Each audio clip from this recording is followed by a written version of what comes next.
Tinella. Aza makany akafitsony, tongava malaky amin'ny magasin Baolay. Soka Vitre, le spécialiste de la menuiserie en aluminium, des volets roulants, des vitres et des rideaux métalliques. Vous avez votre bac? Ne perdez pas votre temps.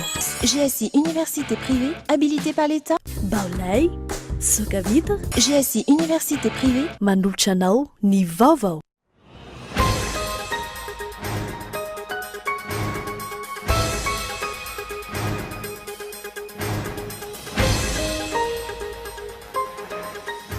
Mpangalatra izay manao fanaparam-pahefana sy manao endrika tsindry amin'ny famoahana ny volam-panjakana hoy Racide Mohamed sady mpanolotsain'ny filoha rajonary mampiamina no filoha lefitra nasionaly antoko HVM. Napakapeo ireo mpiasan'ny Ademandro any manoloana ny fikasan'ny fitondram-panjakana anome ireo seranam-piaramanidiny vato sy nosy be ho an'ny vahiny. Orinasa valo hatreto efa fantatra fa handefa ny antota taratasiny amin'ny fitantan'ireo seranam-piaramanidiny ireo taorian'ny appel à manifestation d'intérêt navoaka ny ministéran'ny fanajariana ny tany frantsay, italiana ary sinoa ny maro amin'izany. Fanimboan'ny hetsy-bahoaka sy fitohizan'ny krizy ny fidinan'ireo trabonan-dalambe ankehitriny hoy ny jeneraly Ramakavelo Androany. Fitiavan-tena sy fitiavan-tseza ary ny adala politika no mahatonga izany hoy Latimer Rangers. Tsy mbola niena ny rano Androany tamin'ny faritra iva maro teto an-drenivohitra. Yakatra efa-jato ariary ny vidin'ny mofo manomboka ny alahady voalohan'ny volana martsa ary tombo 5.30 grama ihany koa ny lanjany hoy ny filohan'ny fikambanan'ny mpanao mofo eto Madagasikara. Aorian'io hidina anaramaso eny an-tsena ny mpiaro ny zony mpanjifa raha voahaja ny fifanarahany ny arana tamin'ny mpamongady sy ny ministeran'ny varotra.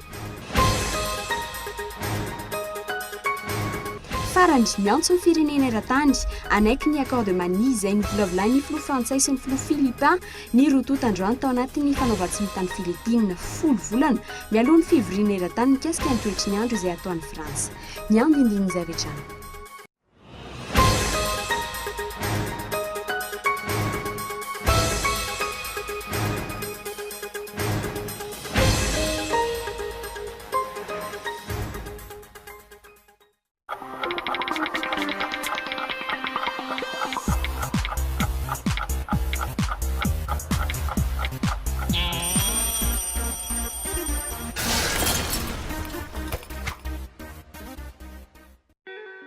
Soka Vitre en Outapenac, menuiserie en aluminium, rideaux métalliques, volets roulants, vitres, tôle,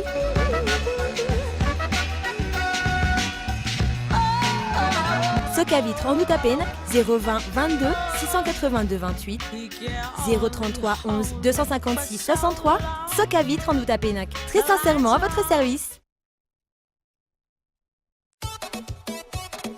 C'est à Tiavenau, Itanao avokoa. Premier choix, première qualité, TV LED, marque originale, subwoofer, synthétiseur, lecteur, sonorisation. Itanao any amin'ny magasin Baolay. Baolay ny tsara hatrany. Vous avez votre bac? Ne perdez pas votre temps. GSI Université privée, habilitée par l'État, vous propose 4 filières clés. Génie du BTP, informatique de gestion, multimédia et communication, marketing communication, finance et comptabilité. Examen officiel sous contrôle du ministère. Diplôme, Bac plus 2 à Bac plus 5. Offre spéciale, GSI TOS. Inscription ouverte Au GSI TOS, 033 84 160 56. Au GSI Antananarivo, 034 60 543 90. GSI Analake, 033 12 606 92. Vous avez votre bac ou votre licence en poche? Pensez à réussir dans votre vie. Rejoignez une école de management de référence régionale et reconnue dans le monde des affaires. Concours les 9-10 mars. ISCAM.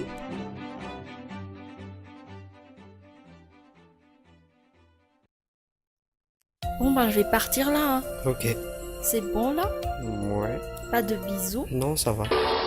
Rejoignez Annick Beauté, spécialiste en coloration, coiffure d'événements, tissage, coiffure pour hommes, pack mariage. Oh, pas de bisous? Non, ça ira. Voulez-vous être une femme sublime, attrayante et sûre de vous? Mon secret, Annick Beauté. N'hésitez plus, affirmez votre personnalité chez Annick Beauté. Annick Beauté, notre secret.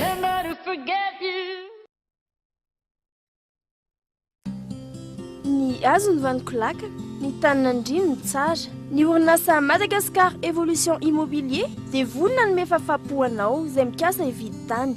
Fitsidiana maimaimpoana, mampandrisaina anao amin'ny fikarakarana ny taratasy rehetra. Koa raha mila fanazavana fanampiny ianao dia antsoy azy ny lahazana 033 21 099 06 na ry 034 14 099 06 22 566 54.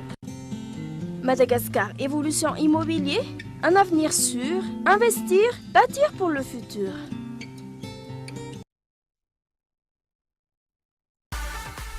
Coucou Angie, voilà mitovitovy kabe ke fo. Efa noka ve tao Angie. Kina, ilato Angie mileve ny volo demain. Efa hainao ihany fashion. Bisous. Ça va, Maki? Allô, je te dérange? Non, attends là. Va-moi tondra. Crédit amial, mora night. Antso efapolo minitra be zao mankany amin'ny frantsy ny familianao anankitelo. Azonao ampiasaina manomboka amin'ny siviolal hatramin'ny enina ora maraina amin'ny vidiny 400 ariary. Afaka misoratra anarana arak'izay tianao. Tsindrio aza ny dièse 322 étoile 25 dièse. Telma, numéro 1 mora.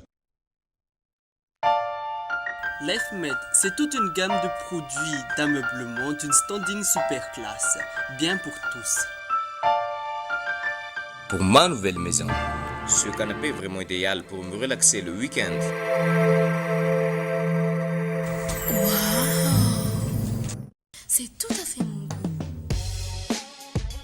Non seulement c'est décoratif, en plus, je vais pouvoir préparer mes petits déjeuners pour toute ma famille.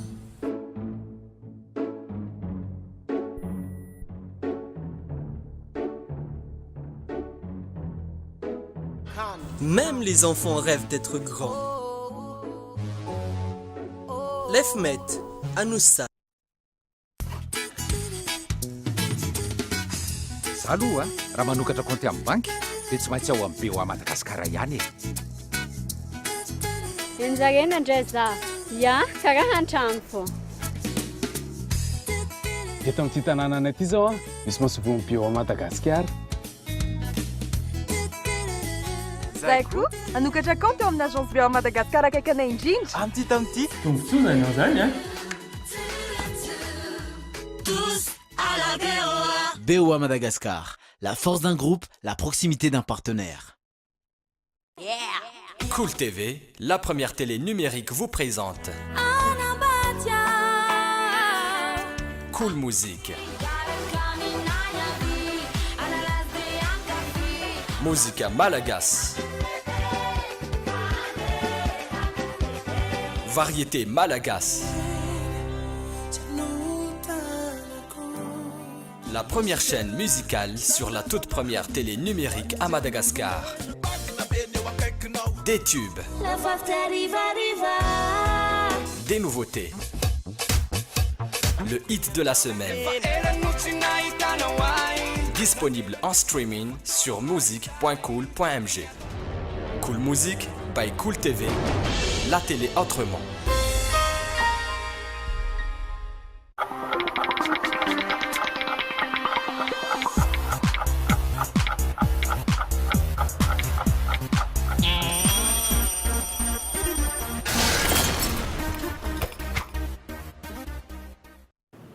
Ankasitrany ianao tomboky lasomboky vavy manjohy hatrany ny fahitalavitry ny KOLO TV miarabanao ary manasanao anaraka ny fampahalamba-vao hatramin'ny farany miaraba-manokana ireo mpanaraka izay fampahalamba-vao izay amin'ny alalan'ny fahitalavitra DSTV any amin'ny faritany Antsiranana. Vaovao farany mikasika ny toetr'andro avy hatrany no isantarantsika ny fiarahana amin'ny tian'io ity mitony rotsakorana amin'ny faritra maro amin'izao alina izao eto an-drenivohitra sy ny manodidina.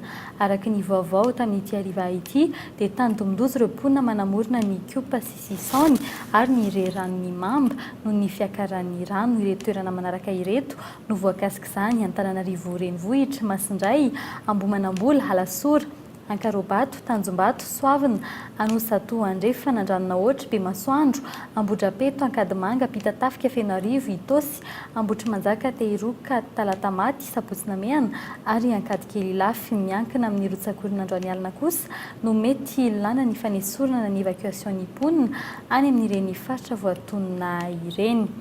Fa toy ny raharaha tao amin'ny tahirim-bolam-panjakana omaly kosa mpangalatra izay manao fanaparam-pahefana sy manao endrika tsindry amin'ny famoahana ny volam-panjakana hoy Rashid Mohamed androany ny tenany izay sady mpanolo-tsaina ny filoha Erajanaromampianina no filoha lefitra nasionaly ny antoko HVM ny mpitarika sasany.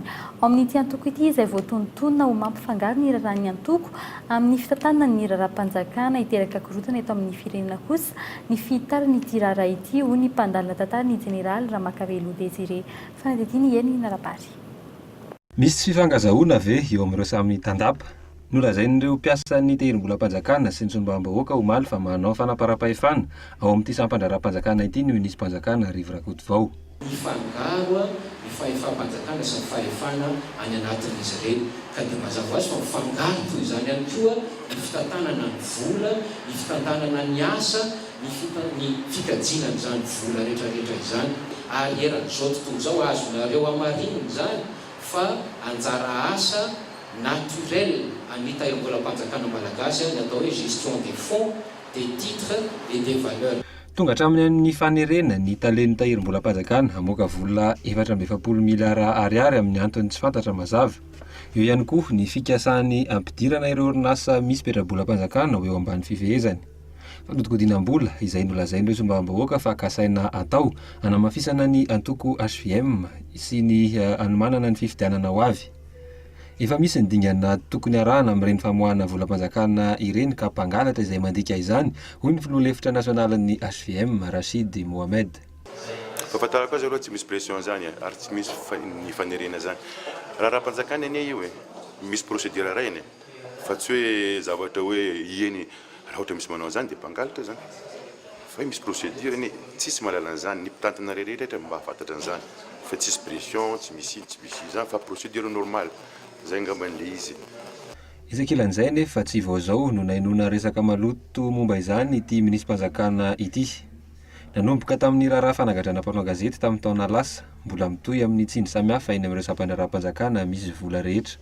Hiteraka korotana tsy azo eritreretina ny fanohizana izany fanaparam-pahefana diso tafahoatra izany raha ny nambaran'ny mpandalina tantara ny jeneraly Makavelo Désiré. Ny azany ny fahitako an'ilay hoe fanerena tale jeneraly ny mpitahiry vola mpanjakana hoe amoaka vola nefa tsy araka ny lalàna misy lalàna mikasika ny momba ny fitantanam-bola dia tena heverika hoe tena efa sangy mihoatra amin'ny loha.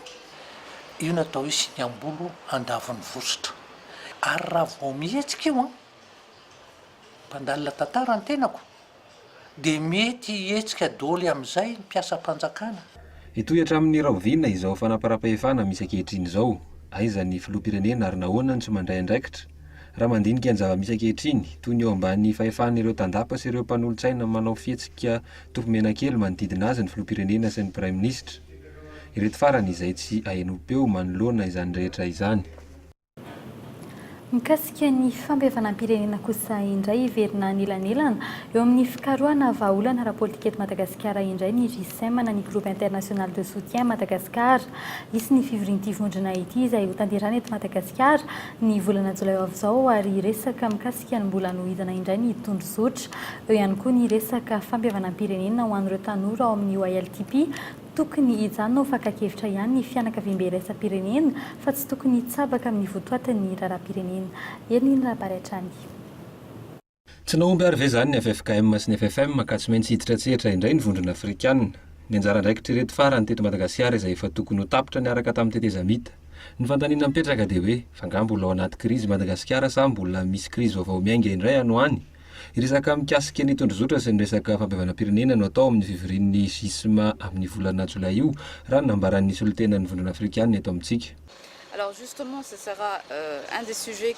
Isan'ny resahana mandritry ny fivoriana izay ho tanterahin'ny groupe international de soutien momba ny tondrozotra iarahana amin'ny minisitry ny raharaham-bahiny ny fikarakaran'izany fivoriana izany arak'izay efa nifampiresahana eny talata farany teo. Efa tsara ny fanombohan'ny fampiavanam-pirenena ary mino sy manantena izay fa hanohy amin'izay lalan'izay ny FFKM izay mitarika izany ka havidy izany hatramin'ny farany. Mbola manan-kery indray ary ve zany ny tondrozotra. Ny tondrozotra izay efa narafitra tamin'ny tetezamita rehefa tokony ho tapitra niaraka tamin'ny tetezamita ihany koa.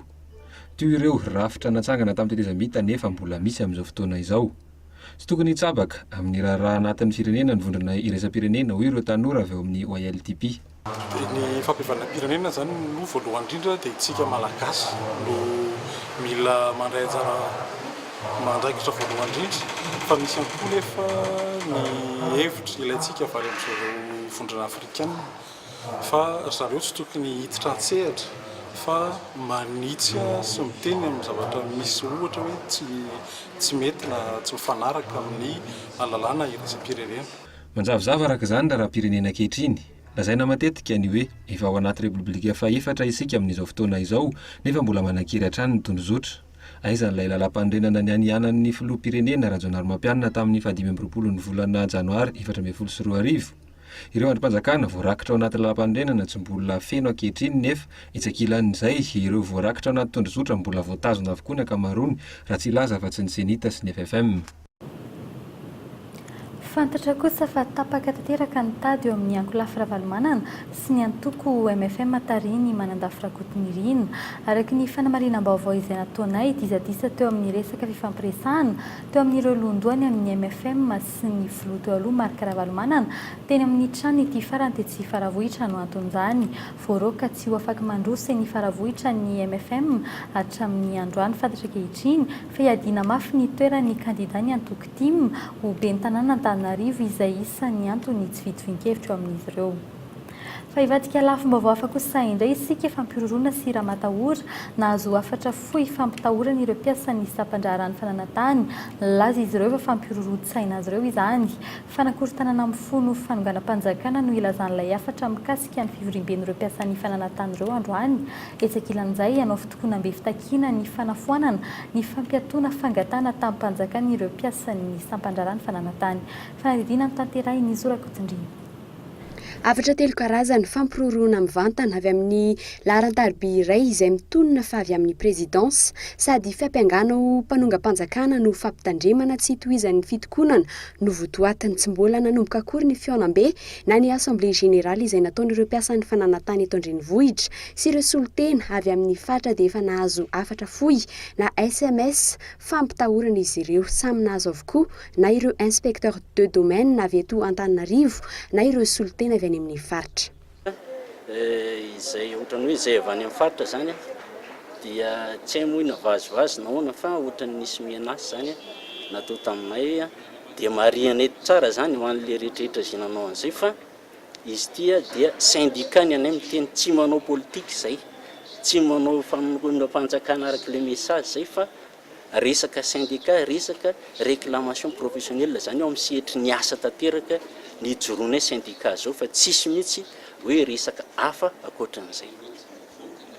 Mazava ny ambaran'ireo afatra fohy ireo fanajanonana ny fiaonam-ben'ny mpiasan'ny fananantany raha nambaran'izy ireo hatrany. Vokatra izay dia itokony ireo mpiasan'ny domaine ireto manomboka rahampitso ary efa tsy nivohy intsony ny braon'izy ireo androany. Raha tsy ahivina fitakinan'ny famohanan'ny noty nivoaka tamin'ny 17 ny volana febroary farany teo izay manamafy fampetoana ireo fangatahany vahoaka tany-panjakana fa manome vana ny fanomezana izany ho an'ny mpampiasa vola. Ho an'ireo mpiasan'ny domaine ireto tohinana ny zo fototra ananany malagasy izao fanapa-kevitra ny raisin'ny ministera izao. Io zany dia lavinay marindrano satria zao le izy raha araka ny fantatra zany dia hoe ny investisseur mahazo manohy ihany fa ny vahoaka malagasy no tsy mahazo manohy. Midika zany fa hoe itsika gasy zany tsy mahazo manohy an'le izy fa ny atao hoe mpanambola ihany na ny mpitaky ny investisseur ihany zany mandeha. Efa nisy ny réserve natao hatramin'izay fa tsy midika hoe foanana dolo ny tanympanjaka ny fangatahana tanympanjakana rehetra fa azo manodidina ny 700 isa taony isa-paritra ny fangatana tanympanjakana ataon'ireo olon-tsotra. Ain'ireto mpiasa ny fananantany ireto ary izany mety sy ny olana amin'ireo tany omena ny mpampiasa vola ireo. Etsy andanin'izay mangataka fahaleovantena sy sata manokana ifay azy ireto ireo mpiasa ny sampandrarahany fananantany. Vaovao mikasika ny fitaterana anabakabaka ny seranam-piaramanidin'ny Paris no fantatra fa tsara toerana indrindra andray ny fitatana ny seranam-piaramanidina iny Vato sy ny any Nosy raha ny fanadidinana nataonay. Nampiakapoe ny mpiasa ny ademana ny aéroport de Madagascar androany manoloan'izay fikasany ny fitondram-panjakana anome ireo seranam-piaramanidina ireo ho tantan'ny vahiny ity orinasa tsy miankina ity izay mitatana ireo seranam-piaramanidina roa ireo miampy seranam-piaramanidina 10 hafa eto Madagasikara. Fanadetiny Orinasa valo hatreto no efa fantatra fa nandefa ny antota taratasiny amin'ny fitatanana ny seranam-piaramanidina ny Vato sy ny Nosy taoriny appel à manifestation d'intérêt izay nalefa ny ministera-panjakana misahana ny tetikasan'ny filoham-pirenena sy ny fanajariana tany tamin'ny fa 4 ny volana febroary lasa teo. Raha ny fanadihadiana nataonay orinasa frantsay, italiana ary sinoa maro amin'ireo nandefa antota taratasy teny amin'ny ministera. Ny orinasa ADP na ny aéroport de Paris kosa no fantatra fa tsara toerana indrindra amin'ireo orinasa ireo handray ireo seranam-piaramanidina. Ity orinasa ity izay efa tonga nitsidika ny seranam-piaramanidina teny Vato tamin'ny volana aogositra 2024. Tamin'ny nanaovana an'ireo master plan reny nitady zay tamin'ny foire international misy ve olona afaka hanampy ny adema fa navadika ny zavatra hafa izy tadeo aoriana hoe mety misy mieritreritra mihitsy hoe ny fitatanana an'ilay orinasa Nosy aéroport Nosy sy Vato mihitsy no tadiavan'ny sasany ho alaina ka izay zavatra zay no tsy eken'ny mpiasa hoe maninona nomena ny vahiny ny fitatanana ny orinasa. Tsy manaiky ny hanomezana ireo seranam-piaramanidina ireo ho tanan'ny vahiny anefa ny seranam-piaramanidiny Madagasikara na ny ADEMA izay orinasa mitantana izany amin'izao fotoana izao. Mahavita ny fanavaozana sy ny fanitarana ireo seranam-piaramanidina ireo ity orinasa ity raha nambarana izy ireo. Tsy nisy ny fijerena sy ny fifampiresahana tamin'izy ireo ny momba izao fanapahan-kevitra izao. Orinasa ADEMA no mitantana ny Euro aéroport. Na izahay ato amin'ny ADEMA ny direction générale sy ny ao anatin'ny conseil d'administration dia tsy mahalala ny fisinio appel à manifestation d'intérêt io raha tsy tamin'ny gazety iray seho tety toerana tamin'ny 4 février. Raha-pirenena izy ity tombotsoa-pirenena tombotsoa malagasy ary tadidio fa volan'ny malagasy ny 74% miasa ato anatin'ity orinasa roa ambin'ny folo ity izay tantan'ny aéroport de Madagascar sy seranam-piaramanidina. Nampiakapeo ireo solitenan'ny mpiasan'ny ADEMA androany manoloana izay zava-mitranga izay raha ny fanazavan'ireo solitenan'ny mpiasa androany manana ny traikefa sy ny enti-manana antarana ireo seranam-piaramanidina ity orinasa ity. Etsy andanin'izay mbola ananany ADEMA trosa 20 miliara ariary ny fanjakana malagasy sy ny Hermad, vola izay sara ny frais sy ny saram-piatsonan'ireo fiaramanidina. Raha ny fanamarana nataon'izy ireo androany, ireo seranam-piaramanidina roa ireo no mampiodina ny orinasa ADEMA hatramin'izao ka ahafahan'izy ireo mikarakara ireo 10 hafa sisa. Fiakaran'ny vidim-piainana hiakatra 400 ariary ny vidin'ny mofo dipaina manomboka ny alahady voalohan'ny volana martsa ho avy izao. Hitombo 530 grama kosa ny lanjany raha nambara ny filohan'ny fikambanan'ny mpanao mofo eto Madagasikara androany manoloan'izay anotanteraka fitsirina ny antsena ireo mpiaro-ny zomim-panjifa aorian'izay fiakarana izay. Michel Aranarzanina. Fivirina intelo ny sesy teo amin'ireo mpanamboatra mofo, ireo tompona andraikitra eo anivo ny ministeran'ny varotra sy ny fikambanana ny mpiaro-ny zomim-panjifa no namoaka ny tatitra ofisialy androany fa manomboka ny alahady izao tsy hisy intsony ny mofo 300 ariary, hiakatra 400 ariary ny vidin'ny mofo eny an-tsena. Iova kosa ny kalitaon'izany ho ny folohan'ny fikambanana ny mpanao mofo eto Madagasikara. Momba n'ilay rapport qualité prix zany nisy zany fifanarana izy zany tamin'ny mpiaro zomim-panjifa miaraka amin'ny ministère du commerce hoe les qualités zany atsaraina, le kalitao mofo atsaraina mihitsy izana ba ho lava, lehibe, tsara, mahafapo ny mpanjifa. Ary mametoky zay fikambanana mpanao mofo hoe manomboka alatsinainy zany, manomboka alahady zany 1er mars ahita karazana mofo tsara nareo zany amin'ny tsena zany. 130 grammes cru mata zany masaka 105 grammes. Arak'izany itombo 5 grama ny lanjan'ny mofo. Raha toa ka 7 grama izany amin'izao, itombo 5 grama izany manomboka ny alahady izao. Io ny marimaritra iraisana manoloana ny fiakaran'ny vidin'ny lafarinina. Manoloana izany nanambara kosa ny fikambanan'ny zony mpanjifa fa hisy ny fanaraha-maso eny an-tsena. Io zany le marimaritra iraisana amin'ny fiakaran'ny mofo. Anaramaso zahay efa mifanaraka zany fa hisy fanaraha-maso zany ataonay amin'io miaraka amin'ny ministèren'ny commerce zany. Raha tsy ahivina ny taona 4 no nahitana fiakaran'ny farany ny vidin'ny mofo. Ny vidin'ny lafarinina kosa izay niakatra 100 isan-jato raha mitany tamin'ny taona 5 raha toa ka 10 alina ariary izany tamin'izany, efa mahatratra etsy ariary izany amin'izao. Amin'ireo mpanamboatra mofo miisa 7 eto Antananarivo, 12 tamin'izany no nikatona tao aorian'ny taona 5. Tsy milamina ny firenena malagasy ankehitriny mitaraina avokoa ny mponina manirana ny nosy manoloana ny tsy fandraisana andraikitra sy ny fanarota-pahefana ataon'ireo mpitondra fanjakana fanombohan'ny hetsika izao ho ny jeneraly Ramakavelo ary fitohizan'ny krizy, ny fitiavan-tena sy ny fitiavan-tseza ary ny ady la-politika no mahatonga izany hoy Latimer Andres androany. Miandry ny pitikafo andorin'ny tanàna ny vahoaka malagasy izay samy mahatsapa ny tsy fetezan'ny fitantarana kahito Andretsilavo. Ny rongatra ny vahoaka eto Antananarivo omaly vokatry ny fiakaran'ny rano sy ny tsy fandraisana andraikitra ataon'ny mpitondra fanjakana. Efa milamina izany androany, tsy niverina an-dalambe intsony izy ireo. Na izany azy, manahy mafy ny mpanara-baovao fa mety ho fanombohany hetsika ireny. Fitohizan'ny krizy kosa izany, hoy ny jeneraly Ramakavelo. Raha amin'izao zavatra misy izao nge efa fanombohany mihitsy nge nambatra tokoe fitohizana krizy. Ny zavatra mahavariana sy mahagaga dia ohatrany hoe le fanamafisana toerana fijeriko ny ataony fitondram-panjakana fa tsy le hoe le fahorian'ny vahoaka sy le famahana olana mampieritreritra mihitsy ny zavatra any ary malasa fisainana. Tena ozy aho hoe tena ampitiavany no itenenako. Tsy dia mba fombako loatra amin'ny teny miadan'otr'izao fa tena lasa mieritreritra mafy mihitsy hoe hoaizany rehan'ity firenetsika ity raha zao no motroy. Miandry ny fahatsapatenan'ny mpitondra amin'ny fandraisana andraikitra sy ny famahana ny olana isan-karazany, mianjady amin'ny vahoaka ny malagasy. Isan'ny olana goavana ny ainan'ny mpitondra ny fandimby teto amintsika hatrizay, ary mbola iainan'ny mpitondra ankehitriny ny fitiavan-tena sy ny fitiavam-bola ary ny fitiavan-tseza. Adino ny vely rano sy ny toky nomenan'ny vahoaka.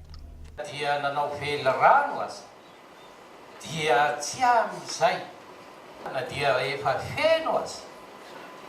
feno aza zany hatrany atapon-doha ananana daholo hoe na tomobila zany na trano zany dia mbola mitady anampy foana zany ataolobe any zany le tena olana. Hidina an-dalambe Ambovombe Androy Rampitso, fitakiana fampianana ny vola aloha amin'ny FIB. Morondava mbola mitohy ny fandrobana. Tomasina miverina indray ny fahatapahan-jiro. Analamanga fiakaran'ny rano sy fahapotehan'ny lalana.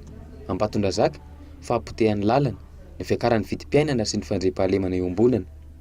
Ny poitra ihany koa ny afera samihafa. Raharahany fananantany, ny raharahany tahirim-bolam-panjakana, ny raharahany Air Madagasikara.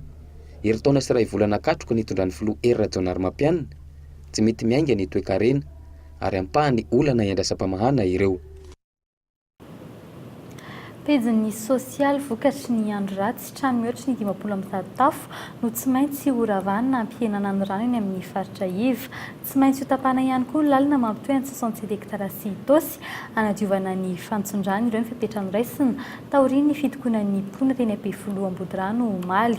Raha ampitso ihany dia atomboka ny fanamboarana ny tsy fisian'ny fanaraha-maso sy ny tsy fahaizan'ny fitondrana mandamina no mahasatra ny toetra raha tahaka izao ho nisy lombam-bahoaka voafito tao amin'ny boriboritany fahaefatra. Fanadidiny kahito Andretsilavo. Anaty rano avokoa ny faritra Iva rehetra, tsy mandeha ny rano. Herinandro izay nena tanteraka anaty rano tahaka izao ny mponina. Tsy efa tapa-bolana fa alina ny tena niakatra be le rano. Tsy afaka makay izay. Zao tsy azo atoriana tsony tanao fa miakatra amin'ny fandriana le rano. Tany Ampiandohana, motom-pompo no ampiasain'ny mponina. 7 alina isan'andro ny ofany, 7 litatra isan'andro ny solika ilaina, izay samy nanaovan'ny mponina tsy paipaika avokoa. Nisy ihany koa motopompo nomeny BNCRC isotonana ny rano saingy tsy maharaka ny solika. Manomboka amin'ny 7 maraina vao tonga eto ny BNGRC nefa ny gasoil ampiasaina amin'io dia tapitra amin'ny 9 arivo tsy mihodina 24 sur 24 zany io motopompe io nefa ny orana tamy ny orana tonga betsaka noho ny rano entin'le motopompe. Hodiovina tanteraka ny tatatra sy ny lakan-drano izay mirefy hatramin'ny 10 kilometatra. Vahaolana maharitra ireo. Vahaolana vonjimbaika kosa ny fanamboarana ny fantsona mamoaka ny rano tsy hiandrona. Trano roa tsy maintsy horavana ahafahana manao izany. Tsy nahazo lalana ireo trano ireo, hoy ny sefy fokotany.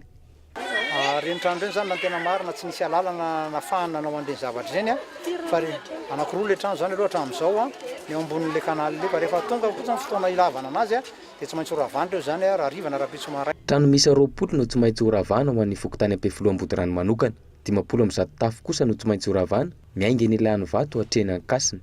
Raha pitso no izarana ny taratasy famitandremana na avertissement ho azy ireo. Fa hoe tsy safidin'ireo olon'ireo ny hipetraka tety kanefa tsy fahaizantsika fitondram-panjakana izay mandamina ny tokony hipetrahan'ilay olona dia eto izy no mipetraka ka noho izany aditsika fitondram-panjakana no mijery zay fandaminana an'izay tokony karakarana zay noho ny rano miakatra. Hatramin'ny volana janoary efa nisy fitarainana natao tamin'ny mpitondra fanjakana saingy tsy nisy fandraisana andraikitra. Miandry fihetseham-bahoaka ny mpitondra vao taitra. Ny maraina teo mbola nitoy ny fitokonana nataon'ny mponina teny ilany vato. Tsy misy intsony ny lalana azo aleha vokatry ny fiakarany rano. Sarety no mitatitra ny mpianatra sy ny mpiasa izay andoavana 100 ariary isan'olona. Ny 2/4 ny faritra iva ankehitriny no feno rano. Mponina mihoatra ny 4 alina no miaina ao anaty rano ho an'ireo fokotany 9 ilany vato, Ambodirano Ampefiloha, Andotam-penaka voaloha, faharoa, fahatelo ary Ankasina. Ny maraina teo vaky ihany koa ny renirano Sisaony izay niteraka fiakaran'ny rano. Maresaka avy any ivelany kosa indray fitsidina amin'ny fomba ofisialy any Filipina no ataon'ny filoha frantsay François Hollande atao anatin'ny 2 andro mikasika ny fitadiavam-bahaolana hisoroana ny fiakaran'ny hafanana maneran-tany.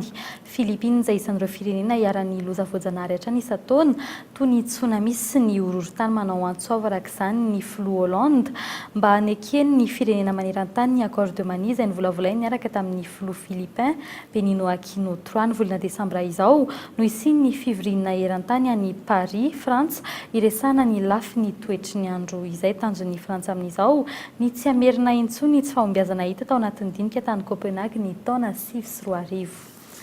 Fa iverina ito toerana kosa sika tao anatin'ireto vaovao ny songadina ireto mpangalatra izay manao fanaparam-pahefana sy manao endrika tsindry amin'ny famoahana ny volam-panjakana hoy Rachid Mohamed androany.